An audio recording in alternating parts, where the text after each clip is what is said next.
Subscribe to Grammar Guru and click the bell icon to keep yourself updated on the latest videos. तमाम viewers को सलाम और बहुत सारी वेल विशेस भेजते हुए आपको वेलकम करता है ग्रामर गुरु। बिना ताखीर किए लीजिए करते हैं आज का लेक्चर शुरू।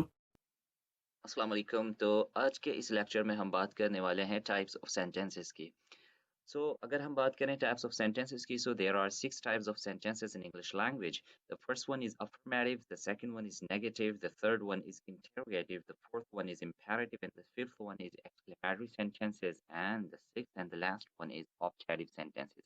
वन बाय वन हम सबके बारे में बात करेंगे। अगर हम सबसे पहले बात करते हैं अफर्मेटिव सेंटेंसेस की, तो अफर्मेटिव सेंटेंसेस वो सेंटेंसेस होते हैं जो कि किसी भी काम के होने के बारे में बात कर रहे होते हैं, किसी भी स्टेट के बारे में बात कर रहे होते हैं, जिसमें इकरार होता है, इनकार बिल्कुल नहीं होता, जो कि सादा मुस्बत जुमले होते हैं।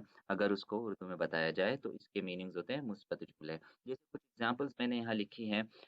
We are watching this video at the moment, the first one. The second one आप देख सकते हैं, English is international language. Third one is they went to Paris last month. Fourth one के a large number of mangoes is exported from Pakistan to other countries. The fifth one is the cow is a useful animal. We can get milk from it. So ये वो sentences हैं जिनको हम affirmative sentences कहते हैं। अब आप बात करें 12 tenses में से किसी भी tense की एक्टिव वॉइस के अंदर रहते हुए और 8 टेंसेस में से किसी भी टेंस की पैसिव वॉइस में रहते हुए, अगर तो सेंटेंसेस में नॉट नहीं आता हो और वो सवाल ना हो, तो वो अफर्मेटिव सेंटेंसेस कहलाते हैं। अब चलते हैं नेक्स्ट टाइप की तरफ, और टाइप्स ऑफ सेंटेंसेस में सेकंड टाइप है नेगेटिव सेंटेंसेस की।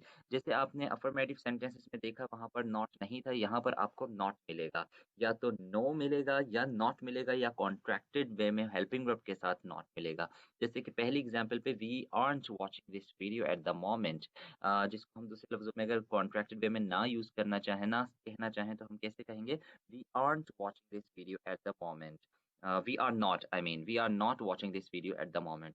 Second example देख लें, English is not international language. जैसे कि ये तो एक false बात है, English is actually international language। इसकी जगह हम ये कह सकते हैं कि Urdu is not या Hindi is not international language।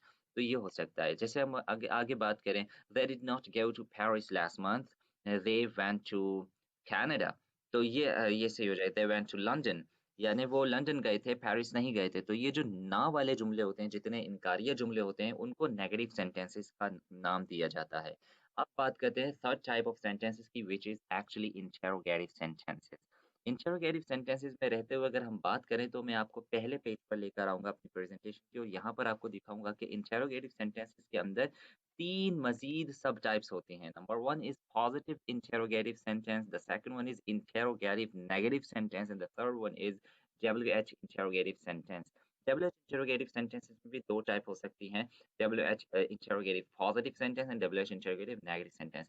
Well, ये 3 जो बुनियादी टाइप्स होती हैं, सब टाइप्स होती हैं interrogative sentences की, उसकी एग्जांपल्स मैंने यहाँ पर दी है।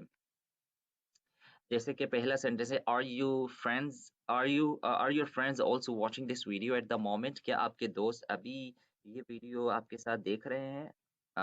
तो क्या वो भी देख रहे हैं इस वीडियो को? This is actually a question, but this is a confirmative question, and in confirmative questions you can give the answer of the confirmative question in yes और नो। इसका जवाब जो होता है वो यस और नो में पॉसिबल होता है, तो इसलिए इनको हम यस नो क्वेश्चन का भी नाम देते हैं। यानी हर वो क्वेश्चन जो कि हेल्पिंग वर्ब से स्टार्ट होता है, और अगर हम हेल्पिंग वर्ब की बात करें, so there are 2 types of auxiliaries. The first one is primary auxiliary verb and the second one is modal auxiliary verb. तो जैसे बी डू हैव में से, यानी is am are was were, have has do does में से अगर start हो रहा है हेल्पिंग वर्ब, या फिर will shell would can could may might must, इससे कुछ कोई क्वेश्चन स्टार्ट हो रहा है, तो उसको हम इंटेरोगेटिव सेंटेंस कहेंगे। सिमिलरली अब यहाँ पर आप आगे देखते हैं, तो आगे आप देखें इंटेरोगेटिव नेगेटिव क्वेश्चन भी हम इसको बना सकते हैं। Are your friends also watching this video at the moment, अगर इसकी जगह हम नेगेटिव क्वेश्चन बनाना चाहते, तो क्या आपके फ्रेंड मेरी वीडियो नहीं देखते? Do your friends not watch my video, या अभी नहीं देख रहे? Are your friends not watching this video at the moment, इस तरह हम बना सकते हैं। सेकंड, इसमें जरा देखिएगा, तो ये है WH क्वेश्चन की एक example, that why do you not ask your friends to subscribe this channel? This is actually WH positive question नहीं है ये, this is WH negative question, क्योंकि यहाँ पर नॉट आ गया कि आप अपने दोस्तों से क्यों नहीं कहते कि वो मेरा चैनल सब्सक्राइब करें। सेकंड द थर्ड एग्जांपल देखें, वेयर डिड दे गो, वो कहाँ गए, राइट। तो this is actually also a kind of question, this is WH positive question. The fourth one is how long have you been in Mumbai. जब भी हम बात करते हैं जब भी हम बात करते हैं कि WH क्वेश्चन किस तरह से बनते हैं, जैसे मैंने बताया कि जो आपके पॉजिटिव इंटेरोगेटिव क्वेश्चंस हैं और नेगेटिव इंटेरोगेटिव क्वेश्चंस हैं, इनको कलेक्टिवली हम ये कह सकते हैं कि they are actually yes no questions as well, क्योंकि इनका जवाब जो है यस या नो में पॉसिबल होता है। लेकिन अगर हम बात करें कि WH क्वेश्चंस क्या होते हैं, इनको हम इंफॉर्मेटिव क्वेश्चन कहते हैं, क्योंकि WH questions start with the question words and there are 8 W's and 1 H, who, whose, whom, what, which, why, when, where, and one H is how. So how से भी बहुत सारे क्वेश्चंस हम बना सकते हैं, जैसे how old, how many, how much, how far, how long. तो इन क्वेश्चंस के जवाब में आप यस और नो का आंसर नहीं चाह रहे होते, ना ही सामने वाला यस और नो का आंसर दे सकता है। इन क्वेश्चन के आंसर में आप को एक्सप्लेन करना पड़ता है पूरा आंसर। जैसे अगर कोई ये सवाल पूछता है, जैसे लास्ट क्वेश्चन ही देख लें यहाँ पर, that how long have you been in Mumbai, इसका जवाब यस और नो में पॉसिबल नहीं होगा। इसका जवाब आपको देने के लिए आपको पूरा डिटेल जवाब देना पड़ेगा, एटलीस्ट कुछ इन्फॉर्मेशन देनी पड़ेगी, भाई I have been in Mumbai since 2012 और वट एवर, राइट। अब यहाँ तक तीन टाइप्स हो चुकी हैं। अब चलते हैं fourth type of sentences. This is one of the most important types of the sentences, imperative sentence, और ये फॉल करती है प्रेजेंट सिंपल टेंस के अंदर, क्योंकि जिस भी ज़माने में रहकर आप इंपेरेटिव सेंटेंसेस की बात करेंगे, इसमें चेंजेस नहीं आएंगी, ये बिल्कुल अपने सेम स्ट्रक्चर के साथ सेंटेंस बनाती हैं। इसीलिए डायरेक्ट इनडायरेक्ट स्पीच बनाते हुए जब हम डायरेक्ट को इनडायरेक्ट में कन्वर्ट करते हैं, तब भी इंपेरेटिव सेंटेंसेस की वर्ब्स की फॉर्म्स में कोई तब्दीली नहीं आती। This is the only type which is not changing in direct speech. अब बात करते हैं कुछ एग्जांपल्स की, जैसे यहाँ पर सबसे ऊपर ही लिखा है कम हियर, फिर नीचे लिखा है डोंट गो देयर। इसमें या तो अफर्मेटिव इंपेरेटिव सेंटेंस हो सकता है या तो नेगेटिव इंपेरेटिव सेंटेंस हो सकता है, राइट। इसमें क्वेश्चन वगैरह नहीं होते, यानी इसमें what is actually imperative sentence in which you ask someone to do something or you forbid someone to do something। आप इसमें किसी बंदे से कुछ कहते हैं किसी काम को करने के लिए, या किसी काम को करने से आप रोक सकते हैं। तो ये होती है इम्पेरेटिव सेंटेंस। जैसे पहले आपको इसमें बताया गया कि कम हियर, यहाँ पर आओ, आपको यहाँ आने के लिए कहा गया। दूसरे सेंटेंस में आपको कहा जा रहा है कि डोंट गो देयर, वहां मत जाओ, तो इसका मतलब वहां जाने से आपको रोका गया। तो जैसे थर्ड एग्जांपल देख लें, subscribe this channel and click the bell icon to keep yourself updated on the latest videos.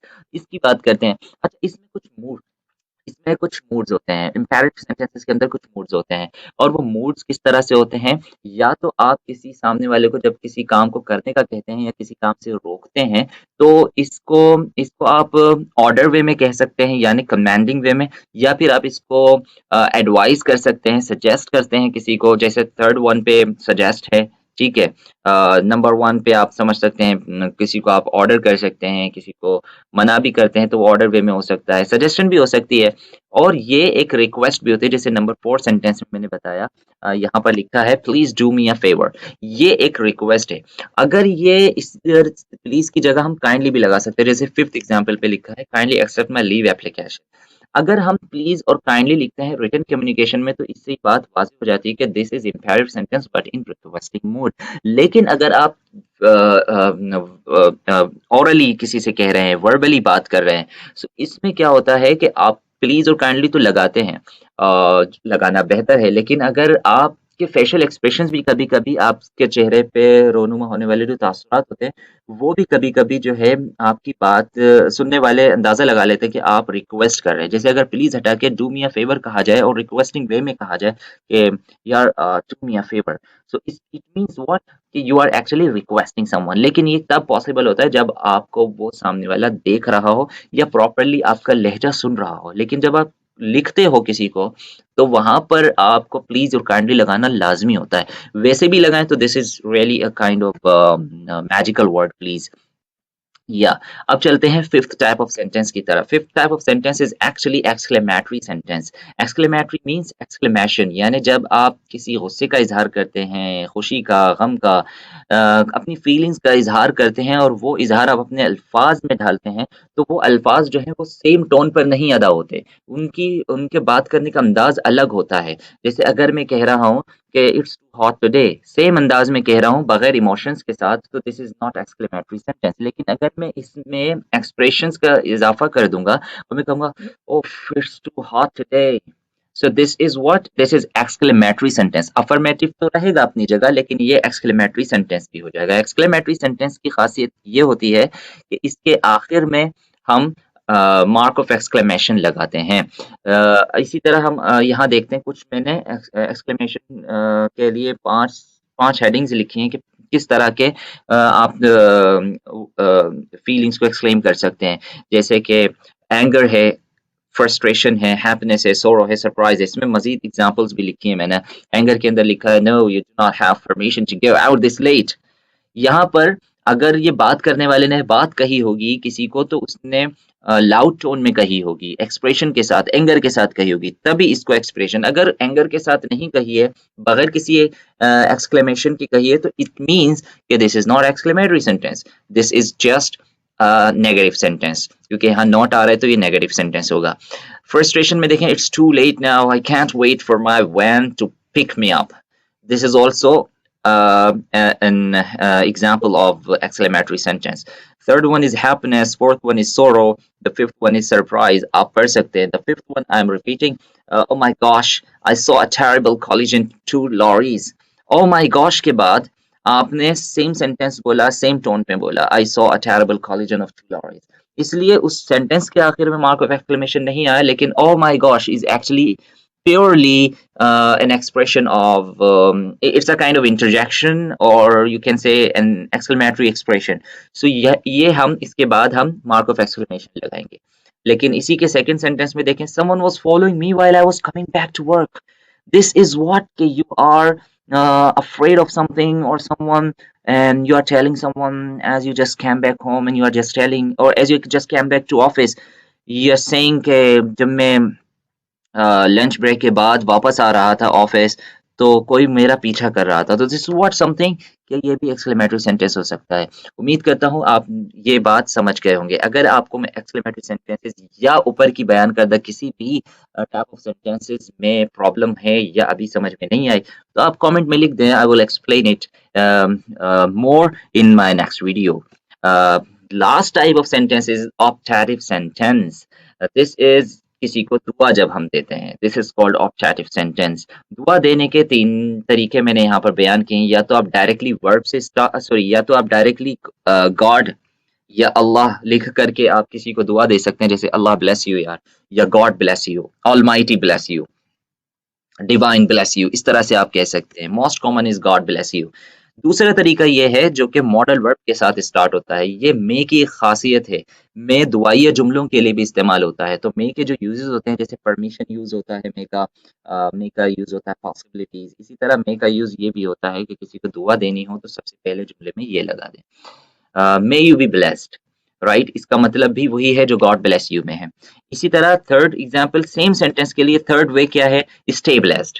सो आपके पास तीन तरीके हैं, या तो आप इम्पेरेटिव मूड यूज कर लें, या तो आप गॉड को पहले लगकर फिर वो यूज कर लें, फिर या फिर मे यू बी ब्लेस्ड। ठीक है।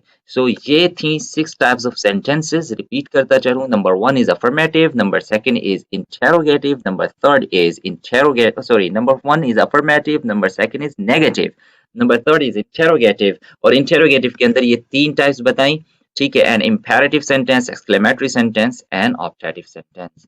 इस वीडियो को एक से दो बार जरूर देखें ताकि ये चीजें आपके जहन नशीन हो जाएं, और फिर अगली वीडियोस में मैं आपको जरूर बताऊंगा कि यही टाइप्स ऑफ सेंटेंसेस, ये जो बुनियादी जो ऊपर की जो तीन टाइप्स ऑफ सेंटेंसेस हैं, ये हर Subscribe टेंस to में यूज Grammar होती Guru हैं, and हर click the टेंस bell में, icon to keep यानी yourself कि updated on the present, latest past and future videos. के में, और इनके सारे सारे टेंसेस में यूज होती हैं। तो अब मैं आपको अगली वीडियोस में इंशाल्लाह टेंसेस की तरफ लेकर जाऊंगा। तो before I proceed towards tenses, I would highly request you and urge you to keep keep this knowledge in your mind and watch repetitively this video.